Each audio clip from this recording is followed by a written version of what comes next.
Rain hammered the alley like it was trying to erase something, and Matthew froze mid-step when he recognized the shape of the woman huddled against the brick wall. The flickering streetlight caught her face for just a second, enough to make his chest tighten and his breath forget how to move. It was Rachel, his ex-wife, thinner than memory allowed, hair clinging to her cheeks, hands wrapped around a paper cup like it was the last warm thing in the world. He had been walking home from the late shift, boots soaked, mind numb from another day of fixing other people's problems while barely holding his own together. Cleveland nights had a way of feeling endless, especially when you were a single dad with a growing boy waiting at home and a past you tried not to touch.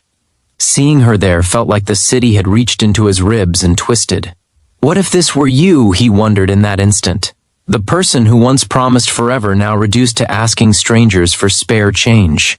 If you stood there, soaked and stunned, would you turn away to protect yourself, or step closer and risk breaking all over again? Rachel looked up as if she sensed him, eyes wide with something between shame and relief. Matthew remembered those eyes from hospital rooms and cramped apartments, from nights when love felt like a shared battle against the world. He also remembered the way addiction crept in quietly, how it turned promises into excuses, how it finally tore their family apart. He had walked away then, not because he stopped loving her, but because Noah was only 4 and needed at least one parent who could stay standing. The court papers, the quiet apartment afterward, the silence where laughter used to live. All of it rushed back in a single breath. He stood there longer than made sense, rain soaking his jacket, heart pounding with questions that had no easy answers. Rachel's clothes hung loose, a red cardigan threadbare at the elbows, her shoulders shaking from cold or fear or both. The paper cup held a few coins, clinking softly whenever her hands trembled. Matthew felt something crack inside him, a soundless break that hurt more than the loudest fights they ever had. This was not how any story was supposed to end.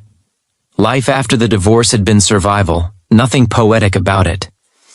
Matthew worked 2 jobs at different times, learned to braid Noah's hair for school plays, learned to cook things that came from boxes and still tasted like care. Some nights he collapsed on the couch after Noah fell asleep, staring at the ceiling and wondering if he had done the right thing.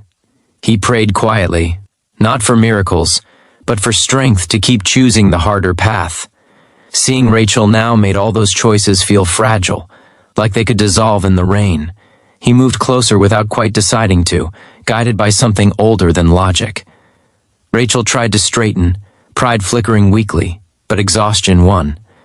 Matthew noticed the bruises on her arms, the hollowed cheeks, the way she avoided his eyes. He thought about Noah at home, probably finishing homework at the kitchen table, trusting his father to come back the same man he left an hour earlier. The weight of responsibility pressed down hard, and yet walking away felt like leaving part of himself to drown. Matthew offered his coat, draping it over her shoulders, hands shaking as much as hers. The simple act felt enormous, like crossing a line he had drawn years ago to survive. Rachel clutched the fabric, eyes filling, and something in her face softened into the woman he once loved, the one who sang hymns off-key on Sunday mornings and believed grace was real even when life proved otherwise. Matthew's heart broke not in one clean split, but in 1,000 small fractures. He helped her to her feet and guided her toward the street, ignoring the curious glances of passing cars. Every step felt heavy with memory and fear. He thought about the shelter he sometimes volunteered at with Noah during the holidays, the sermons about loving without conditions, the warnings about setting yourself on fire to keep someone else warm. What if bringing her into his life again cost him everything he had rebuilt? What if refusing meant condemning her to disappear completely?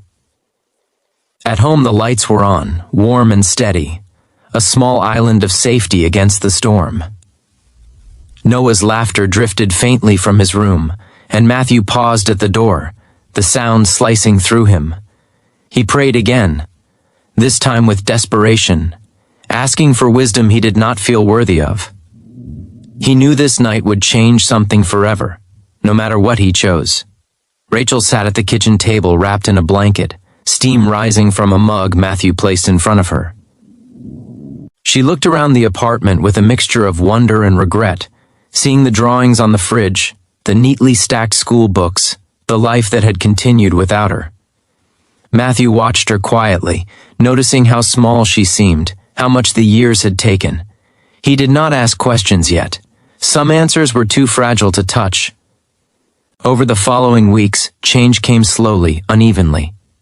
Rachel entered a recovery program with Matthew's cautious support, sleeping on the couch, attending meetings, fighting demons that did not surrender easily.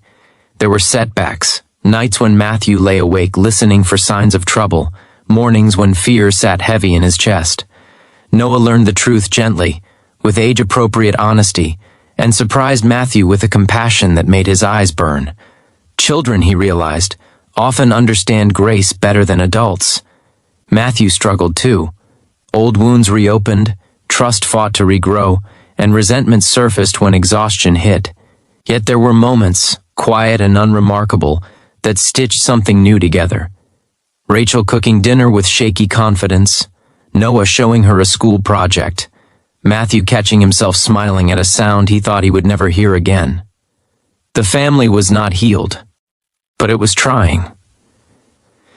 One evening months later, Matthew stood alone on the balcony, city lights blinking below, thinking about how close he came to walking past that alley.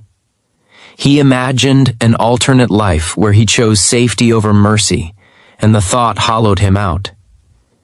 He knew the road ahead was uncertain, that forgiveness did not erase consequences, that love required boundaries as much as hope. Still, he felt something steady in his chest, a belief that broken things were not always beyond repair. If you were in his place, standing in the rain with your past begging at your feet, what would you do? Would you protect the life you rebuilt, or risk it for the chance to redeem something lost? Matthew understood now that sometimes the bravest thing was not walking away, but turning back with eyes open and heart guarded by faith. Just before the story settles into your heart, share your thoughts below and tell us what choice you believe you would have made in that moment. If this story touched something deep within you, gently consider liking, commenting, sharing, and subscribing so more hearts can be reminded that even in the coldest rain, second chances can still begin.